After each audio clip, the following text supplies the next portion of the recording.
여러분 오늘 읽은 본문은 그 모세와 아론에게 이제 불평하는 이야기로 시작하고 있습니다. 만약에 출애굽을 하지 않았더라면, 그 애굽에 있었다면 뭐 이런 불평이죠. 고깃가마 옆에서 배불리 먹을 수 있었을 텐데 광야에 있으니까 이제 여러 가지 부족한 게 많다 보니까 이 굶어 죽게 생겼다는 거죠. 오늘 읽지 않았지만 15장에서도 보면은 이 불평이 계속 이어지고 있었습니다. 보면은 그 마라의 쓴물, 그러니까 물이 쓰니까 그것 때문에 불평을 했고, 또한 앞으로 읽을 17장에도 보면은 목말라서 어쩔 수 없는 그 이스라엘의 불평이 모세에게 화살이 꽂히는 장면이 오늘 읽은 본문 그 다음에도 이어지죠. 그러니까 오늘 본문은 먹을 거에는 불평이지만 불평은 늘 이스라엘이 출애굽한 이후에 어디서든 불평은 계속 지속되었다는 얘기예요.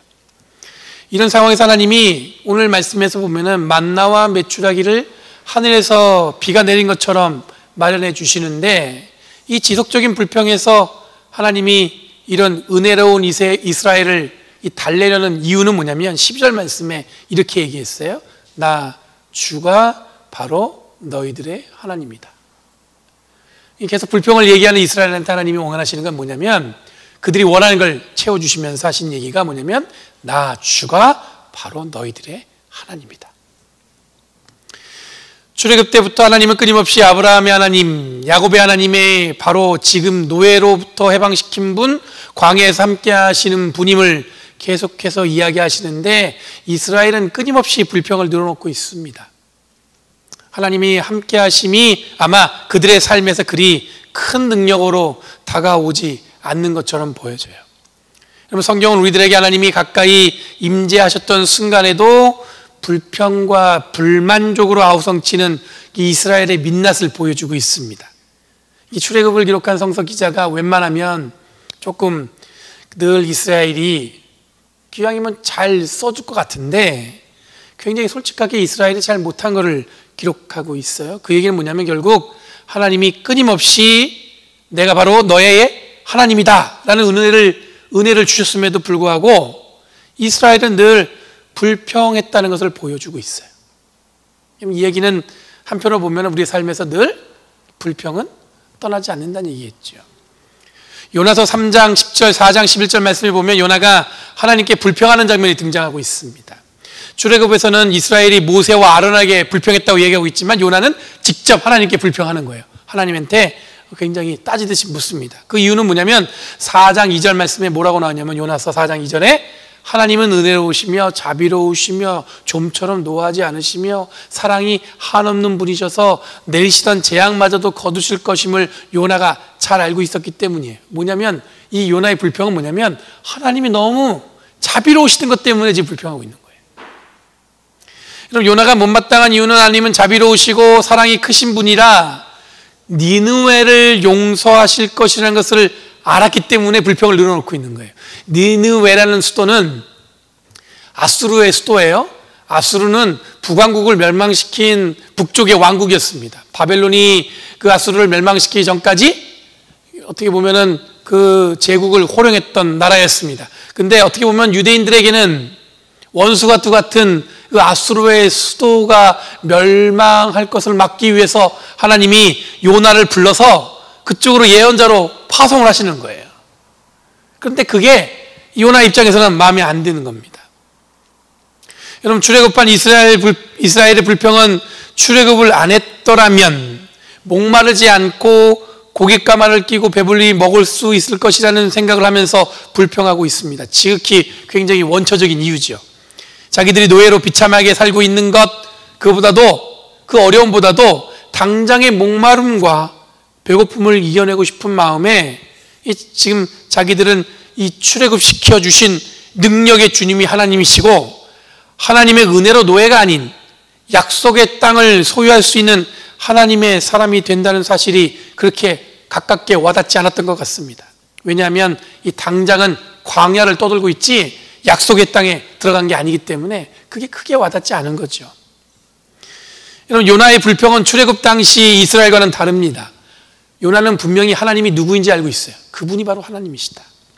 하나님의 능력도 알고 있습니다. 하나님의 은혜도 잘 알고 있습니다. 그런데 그 은혜가 이스라엘을 넘어서 자기들의 원수와 같은 아수르의 이 수도인 이 니느웨를 구원하시겠다고 하니까 요나는 그걸 못 견뎌한 것 같습니다. 아니 왜 그 원수의 나라까지 하나님이 구원하신다는 겁니까? 왜 그 나라까지 하나님이 구원하시겠다고 그러시는 걸까?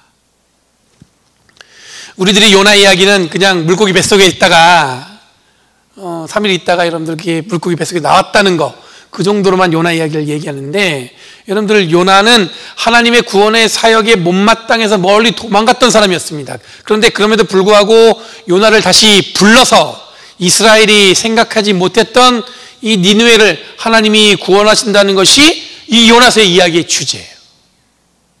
전혀 예상치 못했던 그 민족까지 하나님 어떻게 하신다? 구원하신다는 게 그 주제란 얘기예요. 하나님이 누군지 알았지만 하나님의 은혜가 자기들을 넘어서 다른 이방인들에게 주어지는 것을 요나는 견디지 못했다는 겁니다. 그게 불평이었어요. 그게 불만이었어요.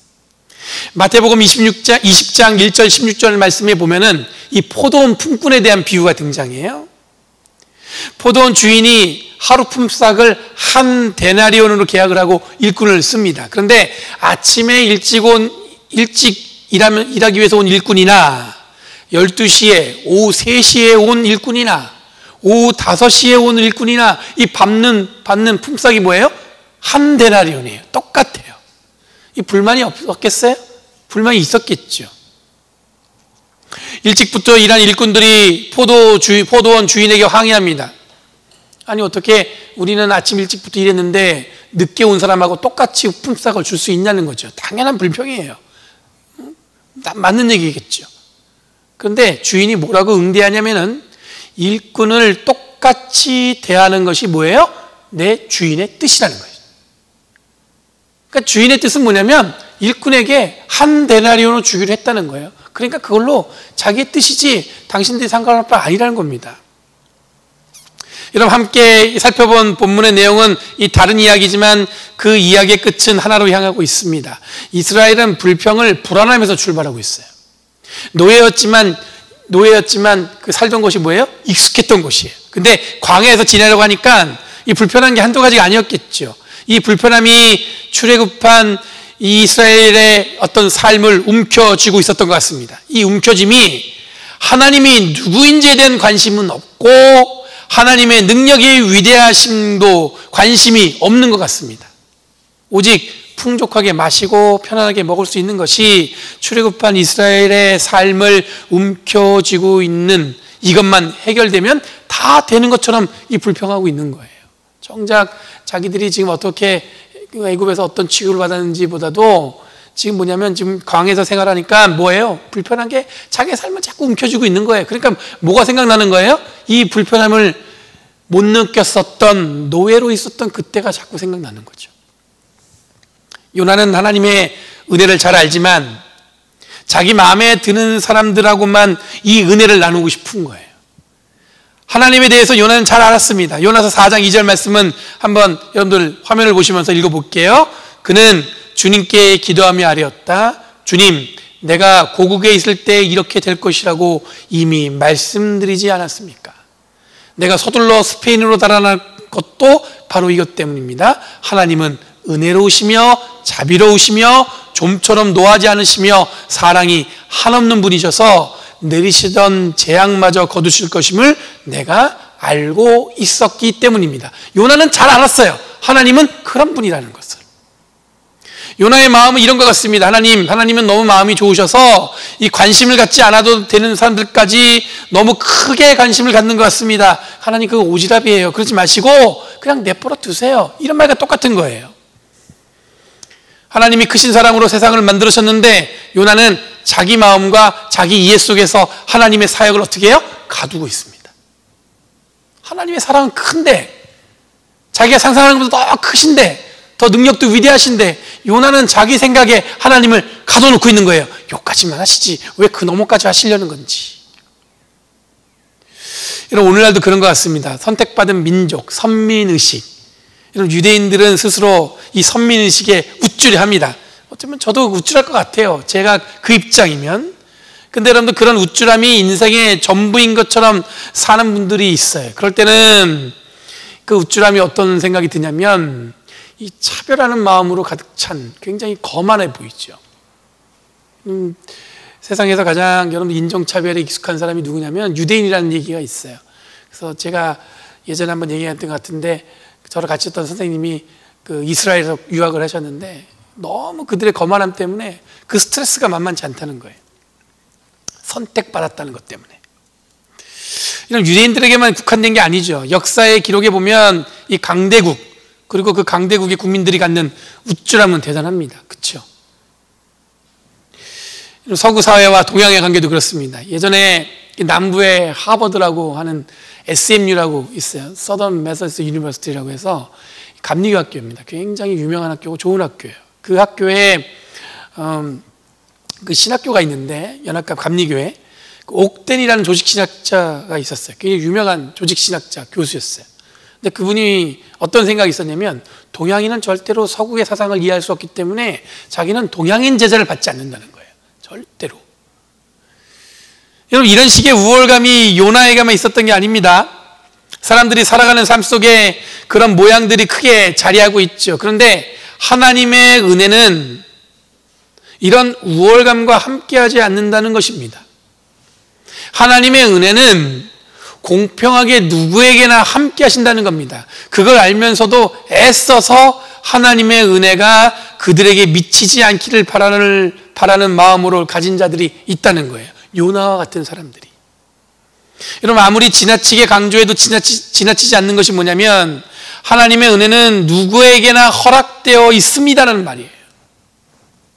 여기에 저는 한 가지 더 붙이고 싶습니다. 하나님의 은혜는 누구에게나 허락되었습니다. 거기다가 하나 더 붙이면 뭐냐면 심지어 저까지도 사랑하십니다. 이게 붙어야 돼요. 늘. 그럼 나에게도 은혜를 주셨는데 당연히 옆에 있는 사람, 다른 사람에게도 이 은혜를 주셨을 게 분명하다는 마음을 가져야 하는 것이 당연한 마음인 줄 믿습니다. 근데 요나의 불평은 하나님의 뜻이 자신의 뜻과 맞지 않는 데서 일어나는 거예요. 하나님, 그들은 관심 가질 필요 없어요. 이게 지금 요나가 갖고 있는 이 관점이었어요. 마태복음의 이야기는 일반적인 사고로는 공평하지 않은 처사죠. 왜냐하면 오래 일한 사람이 당연히 많이 벌어야 되는 거잖아요. 많이 받아야 되죠. 일한 만큼 받는 것이 공평한 겁니다. 그런데 은혜는 그렇지 않습니다. 여러분들 은혜를 크게 받아서 봉사를 많이 하는 것도 아니고 은혜를 조금 받았으니까 적게 헌신한다는 말은 없습니다. 은혜를 입은 하나님의 사람은 헌신하게 돼 있어요.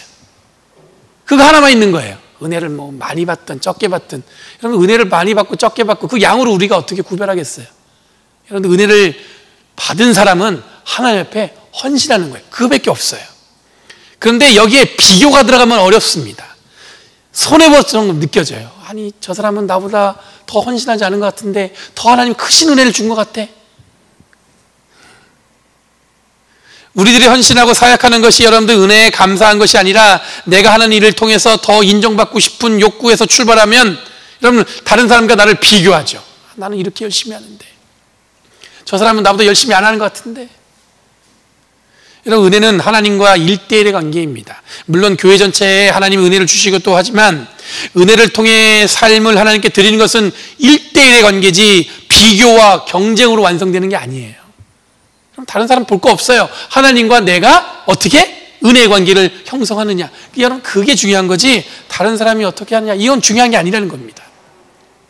하나님은 분명히 하나님의 뜻대로 우리를 다루십니다. 내가 이해하는 틀 속에서 내가 판단하는 수준에서 하나님의 일을 잣대질할 경우에 하나님 뜻보다 자신의 의지와 욕망이 앞서게 된다는 것을 기억해야 합니다. 만약에 하나님의 뜻이 자신보다 앞선다는 사실을 이해하는 것을 실패하면 여러분들 비교를 통해서 어떻게 되냐면 불평하게 되는 거예요. 불평은 거기서 나오는 거예요. 여러분 이 한 주간 이 본문을 묵상하면서 이 본문들이 우리들에게 어떤 메시지로 다가오는지 어떻게 말씀을 나눠야 할지 예전보다 전 좀 더 깊이 더 길게 묵상했던 것 같습니다. 어렵고 힘들어서가 아니라 아무래도 지금 우리들이 경험하고 있는 것들 그런 걸 고백할 때 이 비슷한 문제들이 우리 안에 가까이 있다는 생각이 들었어요. 이게 그냥 그 옛날에 출애굽했던 이스라엘 사람들이 가졌던 불평하는 게 그 사람들만의 문제가 아니라 요나가 불평했던 것처럼 요나가 갖고 있는 불평이 그때 요나만 갖고 있던 불평이 아니라 마찬가지로 마태복음에서 여러분들 아침에 일찍 일하면서 일했던 품삯을 받는 일꾼이 나중에 와가지고 자기 똑같은 품삯을 받는 사람들이라고 그 받는 것 때문에 가진 불평이나 지금 우리들이 경험하는 게 비슷할 거라는 생각이 들었다는 얘기예요. 올해 지금 연회가 진행되고 있습니다. 오늘 주일까지 이제 연회 마지막 날인데 올해 연회에서 2개의 교회가 문을 닫았어요. 특히 여러분들 버클리에 있는 트리니티 교회가 문을 닫았습니다. 버클리에 있는 트리니티 교회가 역사가 140년 됐대요. 전 몰랐는데 140년 된 역사를 가진 교회가 2020년에 다른 이유도 아니고 교인들이 없어서 문 닫는다는 게 가슴이 아팠습니다. 여러분 가까이 있어서도 그렇고 그리고 저희 교회가 청년 사역을 위해서 그 공간을 사용했잖아요. 잘 아실 텐데 이 교회 문을 닫기 위해 투표하는 연회 첫날에 이 트리니티 교회 교인들이 연회 전체 목사님들과 평신도들에게 이메일을 보냈어요. 근데 이메일 내용을 쭉 보니까 뭐냐면 이 교회 문 닫는 게 안타까운 거예요. 이게 지금 그분들은 자기들은 새롭게 일어나고 싶었는데 자기들의 DNA, 자기가 지금 나이가 다들 시니어, 나이가 너무 많아서 이 새로운 힘을 받지 못했다는 거예요. 140년의 역사를 잘 이어서 예배하고 싶었는데 그렇게 되지 못했다는 겁니다. 그 이메일이 주는 무거운 마음이 이 첫날부터 굉장히 가깝게 느껴졌어요. 여러분 지금 우리들은 무언가 열심히 하고 있어요. 그렇죠? 예배도 열심히 드리려고 하고 사역도 예전과 다르게 상상할 수 없는 사역들도 하고 있고 선교도 열심히 하고 있습니다. 근데 그냥 열심히 하면 되는 건가? 이런 생각이 들었어요. 여러분 미국에 있는 한인교회이다 보니까 이민자의 삶을 들여다보면 우리들이 느끼는 목마름이 있습니다. 한계가 있는 거죠. 우리가 채워지지 않는 뭔가 이렇게 부족함을 느껴질 때가 있어요. 한국 사람이다 보니까 한국 교회 소식을 듣다 보면 여러분 마음이 아플 때가 많이 있습니다. 청년들이 교회를 떠난다고 하고 교회가 세상에서 손가락질 받는다고 하고 여러분 우리 교회는 아직 젊다고 하지만 대부분의 이민교회를 보면은 이 고령화로 점점 어떻게 보면 교회가 점점 이게 성장하지 못하는 걸 볼 수가 있어요. 어저께 어떤 목사님하고 잠깐 얘기를 나눴는데 우리 교회는 아무래도 10년 남은 것 같아. 다들 연세가 70, 80 팬데믹 상황이 지나고 그러면 운전을 하셔서 교회 올 수 있을까? 그런 걱정을 하는 걸 봤어요. 여러분 이런 것들이 우리에게 문제가 아니라 우리들이 열심히 하는 이 열심 그리고 우리들이 옳다고 하는 원칙들 이런 것들이 과연 하나님이 은혜를 주시는 방식과 우리들이 하는 이 열심과 이게 잘 맞는지 이 살펴야 된다는 생각이 들었어요. 과연 지금 우리가 열심히 이렇게 하는 게 옳고 이게 맞는 건가? 우리가 하는 게 지금 바른 건가? 여러분 사람이 문제일까요? 그러면 사람만 바뀌면 해결될까요? 물질이 문제일까요? 물질이 채워지면 더 이상 어떤 문제가 다 해결되겠습니까? 근데 이런 와중에 어디서나 이런 불평들이 다 차고 넘치잖아요. 근데 우리들 경험하지만 사람이 바뀐다고 물질이 채워진다고 해결되지 않는 문제들이 넘쳐나고 있습니다. 여러분 출애굽한 이스라엘은 불편함이 그들의 삶을 움켜쥐고 있었어요. 그러니 앞뒤에 안 가리고 불평만 늘어놓습니다. 하나님이 그렇게 가까이 동행하셨는데 하나님이 누구인지도 모르는 거예요. 그러니까 하나님이 계속 만나와 메추라기를 주시면서 그러는 거예요. 내가 너희들의 하나님인 줄 알게 하려고 이걸 한다는 거예요. 그렇게 가까이 계시는데 하나님이 누군지도 몰라요. 그냥 불평만 해요. 그러면 혹시 우리들 모르게 이 무언가에 움켜쥐움 당해서 하나님의 은혜가 무엇인지도 모르고 근심 걱정에 빠져 있는 것은 아닌가 생각해 보았습니다. 여러분 교회는 세상이 하는 걱정, 세상이 옳다고 하는 것에 움켜쥐움 받는 공동체가 아니라 최선을 다해서 지금 우리와 함께 하시는 분이 하나님이시라고 고백하는 공동체인 줄 믿습니다. 그러니 우리들이 움켜쥐움 받은 것은 뭐예요? 오직 뭐에만 움켜쥐어야 돼요? 은혜에만 움켜쥐움 받아야 되는 거예요. 걱정이 많으면 여러 가지 생각들이 머릿속에 잠도 잘 안 오잖아요. 그 생각 때문에 벌떡벌떡 일어나고 그게 무슨 얘기냐면 그거에 내 삶이 그냥 어떻게 돼요? 다 움켜쥐음 당하고 있는 거예요. 그런데 여러분들, 우리 교회는, 신앙인은, 예수 믿는 사람은 그런 것이 우리의 마음에 움켜쥐음 당하는 것에 허락하면 안 되는 겁니다. 하나님의 은혜로만 우리의 마음이 가득 채워져야 된다는 얘기예요. 이런 요나와 같은 이기적이고 우월감에 빠진 생각들이 혹시 교회 안에도 그대로 자리하고 있는지 한번 살펴봐야 될 것 같습니다. 요즘 한국 교회를 보면 이런 착각과 우월감에 세상을 꾸짖듯이 세상이 교회의 선언을 두려워할 줄 알고 얘기하는데, 오히려 반대로 세상이 교회를 걱정하고 교회가 세상보다 가벼워졌음을 경험하고, 어떻게 보면 세상이 교회를 향한 비판이 예리한 검처럼 예언자의 목소리로 들릴 때가 있을 때가 있어요. 그럴 때 가슴이 저는 움찔움찔해요. 오히려 세상이 하는 얘기를 귀 기울여 드려야 할 때가 아닌가. 하나님이 어떤 분인지 잘 알면서도 하나님의 능력을 드러내고 싶어하지 않는, 하나님이 하신 일이 못마땅해서 멀리 배를 타고 도망가는 요나처럼 자기가 해야 할 일을 하지 않고 자기가 하고 싶은 일로 하나님을 가둬두고 있는 것이 아닌지를 한번 살펴봐야 한다는 얘기예요. 하나님이 원하신 일을 우리한테 얘기하시는데 그건 귀를 막아두고 내가 하고 싶은 일만 하려고 한다는 거예요. 여러분, 지금 우리들이 잘하고 있다고 생각하시나요? 우리도 열심히 무언가를 하고 있는데 지금 우리들이 하는 일이 정말로 하나님이 원하시는 일을 하고 있고 하나님을 알리는 일이고 하나님의 은혜가 우리를 넘어서 세상에 역사하는 것임을 확신하고 계십니까? 그럼 출애굽한 이스라엘처럼 이 불평하는 것에 익숙하게 살아가고 있지 않은지, 요나처럼 우월감에 있는 것은 아닌지, 그러다 보니까 하나님의 뜻이 그 위에 자기 의지를 드러내면서 살아가지 않는지 살펴봐야 된다는 거예요. 하나님 뜻보다 내가 생각하는 게 먼저 앞서서 그것이 앞서가는 것은 아닌지. 여러분, 하나님은 은혜로운 분이시지만 단호한 분입니다. 결코 우리의 뜻대로가 아니라 포도원 일꾼들에게 똑같은 품삯을 주시는 것을 결정하시는 주인으로 우리와 함께 하시는 거예요. 내가 생각할 땐 그렇지만 하나님이 그렇게 하신다면 그렇게 하는 거겠죠. 여러분, 내가 계산한 대로 하나님이 맞추지 않으시고 하나님이 원하신 대로 계산하신다는 사실을 기억하시는 저와 여러분 되길 간절히 바랍니다. 여러분, 이 한 주간 이 말씀을 통해 이런 묵상을 하니까 한편으로는 마음이 무겁지만 한편으로는 이 가리워졌던 게 환하게 드러나는 기분이었어요. 코로나 바이러스로 답답하게 살아가는데 2020년에 모든 것이 이 분주하게 이루어지다가 세상이 다 멈춰진 것처럼 머물러 있어요. 보통 연애를 하면 여러분들 연애장에 저희가 같이 모이거든요. 한 600명 정도의 회원이 모여요. 그러면 회의가 얼마나 길은지 모르는데 이걸 온라인으로 하니까 얼마나 쉽게 빨리빨리 끝나는지 모르겠어요.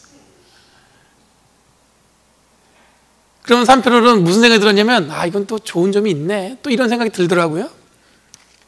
여러분, 이것은 고난일 수도 있겠지만 우리를 깊이 돌아보게 하는 이 거룩한 시간이 될 수 있을 것 같습니다. 그러니까 중요하지 않은 것에 너무 우리가 마음도 빼앗기고 시간도 빼앗기며 사는 거 아닌가, 그런 생각이 들었어요.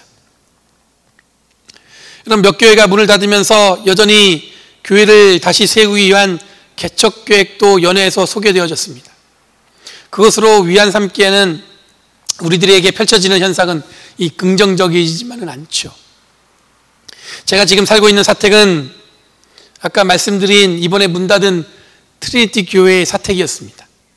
교회가 문을 닫으면서 연회에서 저희 교회에 임대를 해준 거예요. 이 140년을 사역하다가 문을 닫은 교회의 사택에 살고 있는 이 목사의 마음이 어떻겠습니까?